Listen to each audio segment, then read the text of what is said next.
24 de abril de 2010. El meteorólogo David Blanchard aguarda en la oficina de Jackson, Mississippi. Analiza los ecos del radar con una angustia creciente. Una supercélula solitaria acecha en su monitor desde hace 2 horas. Se desplaza hacia el noreste devorando su zona de vigilancia. El tornado que ha parido ya ha recorrido 160 kilómetros. Cruzó fronteras estatales arrasando pueblos y no piensa detenerse jamás. La firma de escombros en el radar no para de expandirse. Indica que toneladas de chatarra vuelan ahora mismo por los aires. Hay más pueblos en su ruta.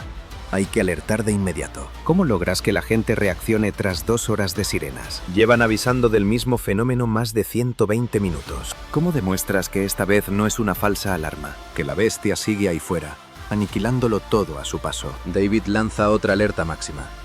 El tornado acaba de entrar en Yazoo. En minutos, destrozará el centro a casi 300 kilómetros por hora. Esta es la crónica de uno de los rastros más largos registrados. Un monstruo bicentenario que cruzó estados y mató a 10 personas. Una tragedia olvidada por el mundo, excepto en el sur profundo. Para entender este horror, retrocedamos 24 horas en el tiempo. 23 de abril.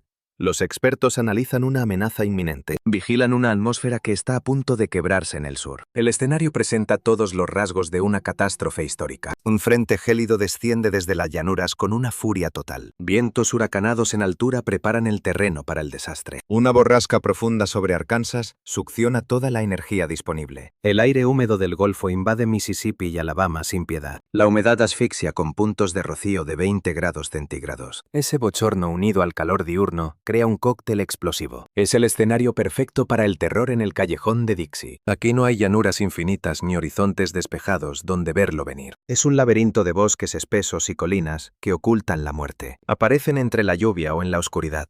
Son sombras invisibles. La población rural vive aislada en zonas sin apenas refugio. Las viviendas de madera y remolques carecen de sótanos seguros. Carreteras sinuosas y escasas impiden cualquier huida rápida del lugar. La cultura de prevención todavía camina a un paso muy lento. Nada que ver con Oklahoma, donde el miedo es una rutina diaria. Todo esto convierte a estos tornados en auténticas máquinas de matar. Crímenes de la naturaleza que rara vez abren los telediarios nacionales. Mañana del 24. Las condiciones del cielo se degradan rápido. Los valores de energía disponible en la atmósfera suben sin control. 3.000 julios por kilo listos para estallar sobre Mississippi. Inestabilidad de sobra para alimentar tormentas de una violencia atroz. Pero es la cizalladura del viento lo que realmente hiela la sangre. Corrientes superficiales barren desde el sur-sudeste, alcanzando velocidades de entre 20 y 30 millas cada hora. Inyectan aire cálido y saturado desde el Golfo.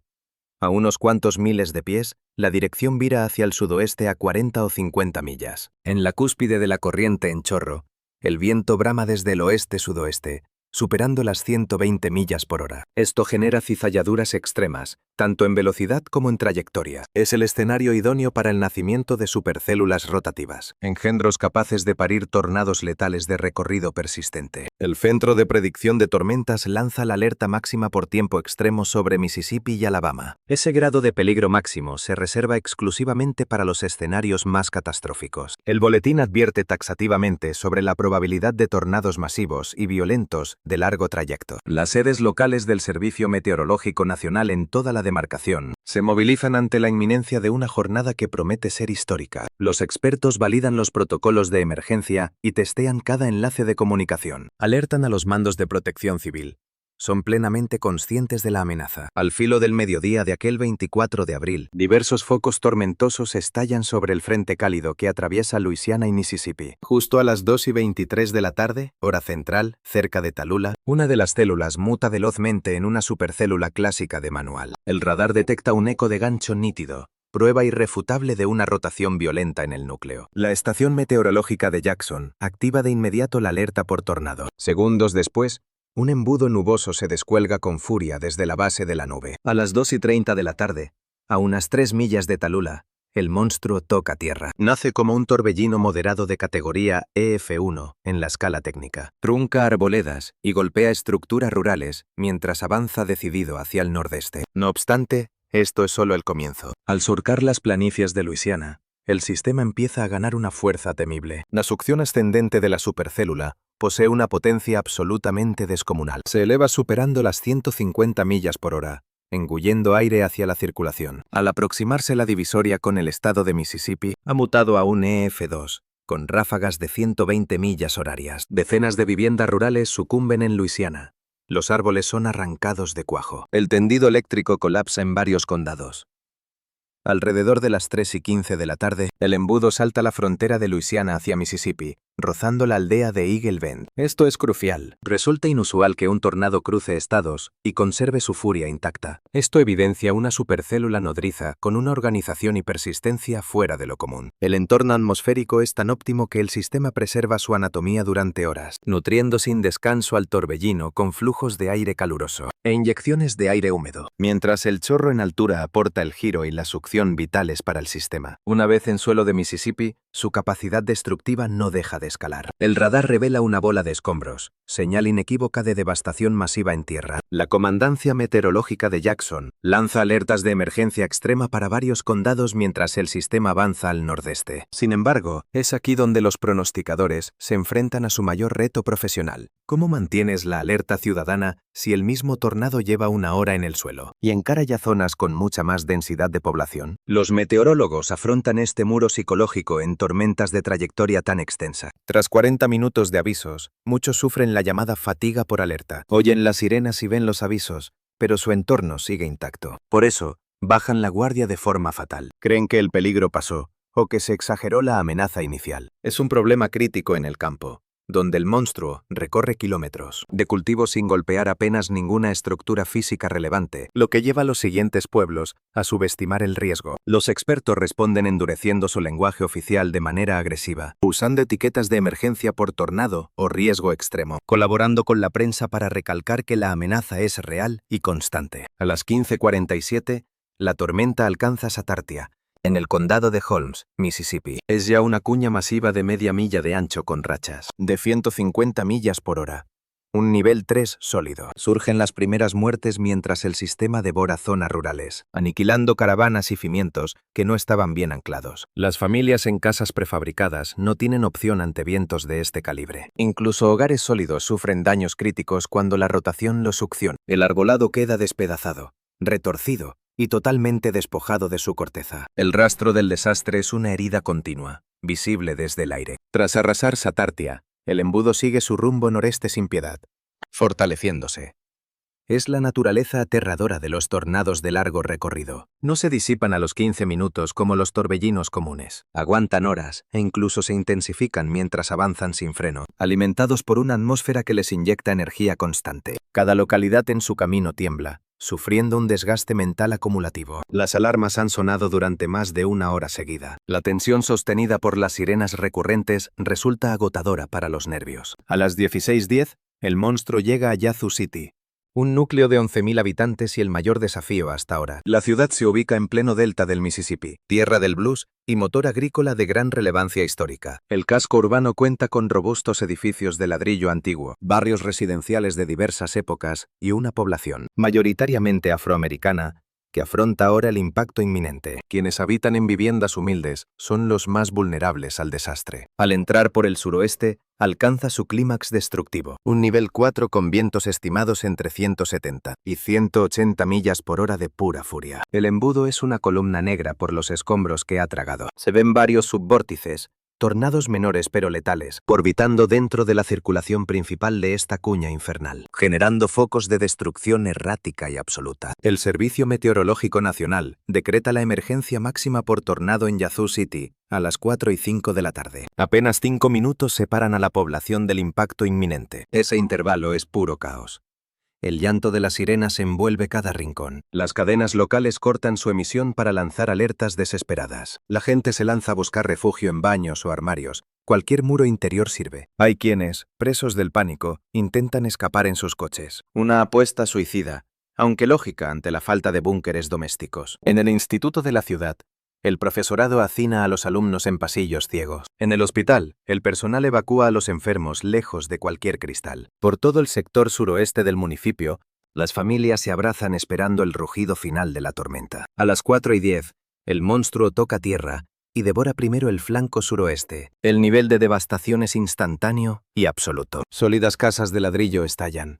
Los muros ceden y los techos vuelan como papel. Manzanas enteras de viviendas quedan reducidas a meros escombros. Vehículos de gran tonelaje vuelan cientos de metros, incrustándose en edificios o árboles. La metralla de desechos lo lija todo, convirtiendo el aire en un proyectil mortal. Los que logran salir con vida hablan de un estruendo perpetuo, un motor de reacción ensordecedor, quebrado por el estallido de los cimientos. El torbellino traza una cicatriz de muerte por los barrios del suroeste. Calle tras calle, no queda piedra sobre piedra. Vidas de esfuerzo y hogares de décadas se evaporan en un parpadeo. En una parcela, una mansión de 2 plantas ha sido arrancada de cuajo. Solo queda el hormigón desnudo y una escalera que no lleva a ninguna parte. Los restos volaron tan lejos que los peritos apenas logran identificar qué piezas pertenecían a cada edificación. La arboleda no solo ha caído, los troncos están pelados, sin ramas ni corteza. Incluso han sido succionados desde la raíz, dejando cráteres profundos donde antes había jardines. La muerte se cobra varias vidas al desplomarse los techos sobre quienes no tenían refugio. Un vecino perece al desintegrarse su casa prefabricada,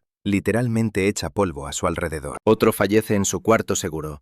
Siguió el protocolo, pero el peso de las plantas superiores lo aplastó sin piedad. Son las víctimas de la cruda realidad de los tornados en el callejón Dixie. Los protocolos básicos sirven para fenómenos de nivel 2 o 3, pero ante un EF4 con rachas de 170 millas por hora, cualquier estructura sin blindaje especial colapsa de forma violenta, y los muros internos se vuelven trampas mortales de protección escasa. La trayectoria del embudo también arrolla el casco histórico de la ciudad. Edificios centenarios de la calle principal sufren daños estructurales críticos. Las fachadas se desmoronan y las cubiertas son arrancadas de un tajo. La estabilidad de los monumentos está tan dañada que la demolición será inevitable. El depósito de agua resiste en pie, aunque herido por la metralla. El tendido eléctrico es aniquilado, sumiendo a la población en una oscuridad absoluta. Las tuberías de gas estallaron, convirtiendo los escombros en una auténtica trampa de fuego. En el instituto de Yazoo City, los alumnos alcanzaron el refugio apenas unos minutos antes.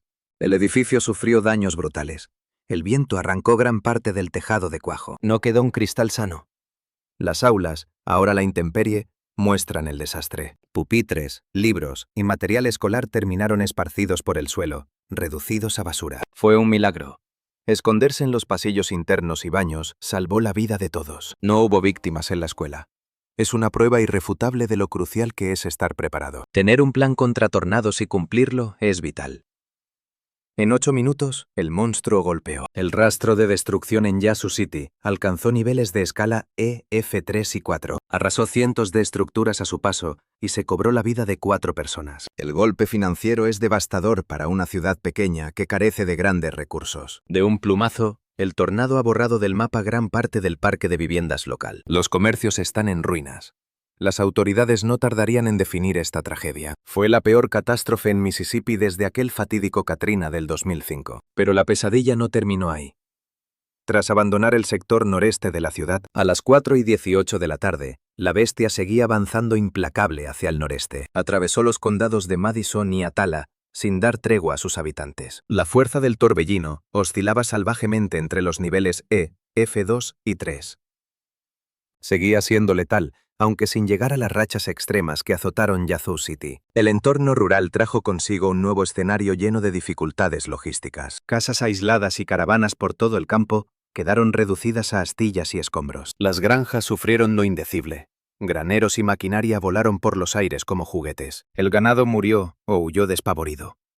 Bosques enteros fueron segados de raíz, sin más. Dejó una cicatriz en la tierra que tardará muchísimas décadas en volver a ser verde. Su trayectoria tan prolongada puso en jaque a todos los expertos en meteorología. A las 5 de la tarde, el embudo llevaba más de 2 horas y media tocando tierra. Ya había recorrido más de 120 millas sembrando el caos absoluto. Las alertas se sucedían sin parar, abarcando una zona geográfica cada vez más extensa. Los meteorólogos mantenían un hilo directo con la policía y los servicios de emergencia. La prensa intentaba advertir a la población de que el peligro seguía muy vivo. Un monstruo así de peligroso no perdona, por mucho que lleven horas bajo aviso. Es un reto mantener la tensión social ante una amenaza que parece no tener fin. El radar meteorológico fue un arma de doble filo durante toda la jornada. Gracias a la señal de restos en el aire, sabían con precisión quirúrgica dónde estaba. Sabían que estaba arrasando con todo, pero la cobertura de la señal tenía puntos negros. En el Mississippi profundo, La red de radares no es tan robusta como en otros sitios. Hay zonas donde el embudo sencillamente desaparece de la vista electrónica del radar. La propia curvatura terrestre y la lejanía de las estaciones crean estos puntos ciegos. Tuvieron que confiar plenamente en los cazatormentas y en los avisos de la policía local. Eran sus ojos sobre el terreno para confirmar que la amenaza seguía ahí fuera. Lanzar alertas en esas condiciones te pone los nervios a flor de piel. Pura tensión. Presupones que el peligro persiste porque la estructura de la supercélula se mantiene intacta, pero trabajas a ciegas. Cerca de las 5:45 de la tarde, el tornado empezó finalmente a perder fuelle y a desinflarse poco a poco. Continuó su camino moribundo, cruzando el sureste del condado de Choctaw. El vórtice de condensación comienza a estrangularse. La firma de la bola de escombros en el radar se desvanece. Aquella supercélula madre, tras horas de furia ininterrumpida, empieza a agonizar al adentrarse en una atmósfera hostil para su desarrollo. A las 6 de la tarde, el tornado se debilita a categoría EF1, dejando apenas cicatrices leves en la vegetación y estructuras campestres. A las 6:12 de la tarde, cerca de Weir, en Mississippi, el monstruo finalmente se disipa. Desde el impacto inicial hasta su extinción, permaneció anclado a la Tierra durante casi 3 horas y 42 minutos.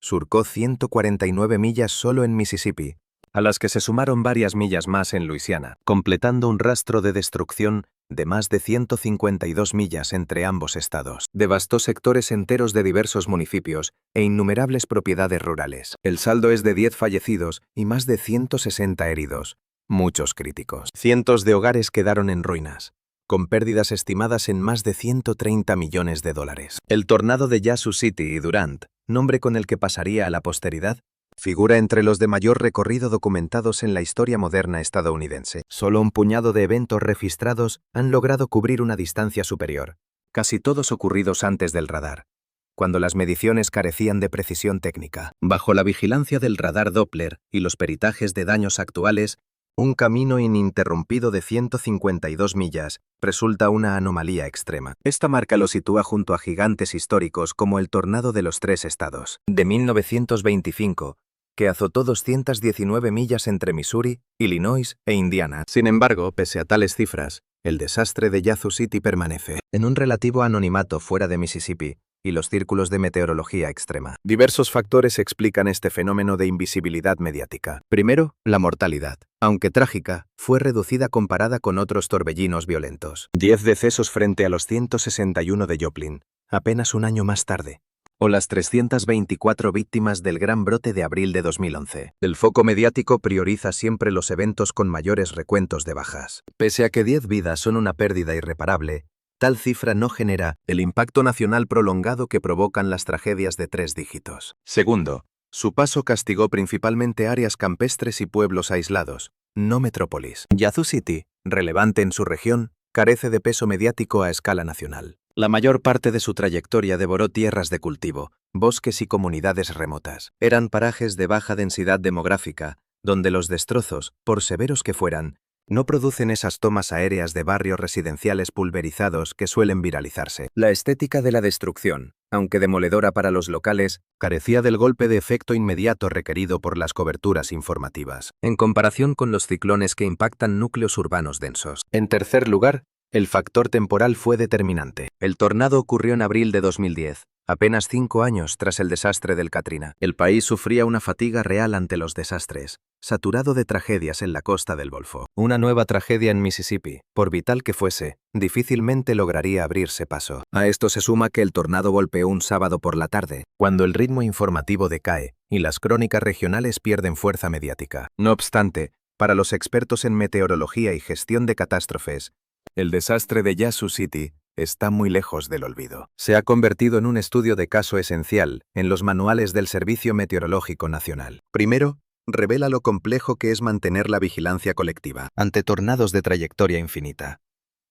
¿Cómo sostener la tensión ciudadana tras horas de alertas constantes y agotamiento psicológico? La solución exige un lenguaje de urgencia extrema y un vínculo total con la prensa, insistiendo en que la amenaza sigue viva y no ha perdido un ápice de su fuerza. Segundo, el fenómeno desnudó los desafíos únicos del callejón de Bixby frente a las grandes llanuras. Bosques densos y relieves abruptos impedían cualquier confirmación visual. La gran cantidad de viviendas móviles y estructuras antiguas en áreas rurales sentenció que vientos de nivel Fujita mejorado 2 o 3 fueran letales. La precaria red de carreteras asfixió las rutas de escape y retrasó el auxilio. Estos factores imponen estrategias de aviso y educación pública radicalmente distintas a las de Oklahoma o Kansas.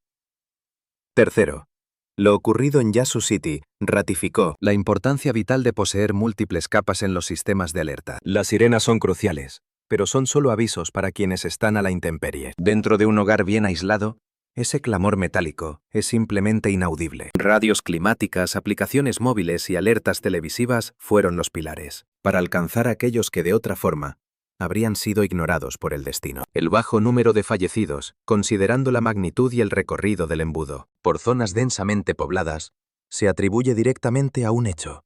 La gran mayoría recibió el aviso y buscó refugio a tiempo, aunque ese refugio no siempre fuera suficiente contra la furia de un Fujita mejorado 4. La resurrección de Yazoo City y las demás comunidades fue un proceso amargo y eterno. La ayuda federal mitigó el golpe, pero muchos carecían de seguros o coberturas reales. Reconstruir llevó años de esfuerzo.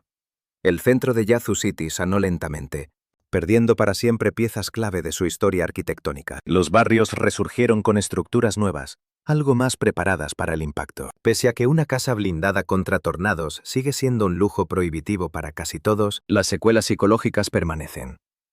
Los supervivientes relatan una ansiedad crónica ante cada tormenta y traumas activados por el mero sonido de las sirenas. Perdura esa sensación de que la seguridad puede ser arrancada en un instante. Hoy, 14 años después, los rastros físicos de la tragedia casi se han desvanecido. Los árboles han vuelto a crecer, aunque el dosel forestal aún muestra sus brechas. Las casas se han levantado, pero el recuerdo sigue quemando en quienes lo vivieron. En las oficinas meteorológicas de toda la nación, el tornado de Yazoo City persiste como una lección de supervivencia. Es el recordatorio de que estos monstruos no siguen el guión establecido, de que los eventos de larga duración exigen una vigilancia y comunicación de hierro, y de que los tornados de Dixie, aunque menos famosos que sus primos de las llanuras, son igual de despiadados y letales. El tornado de Yazoo City.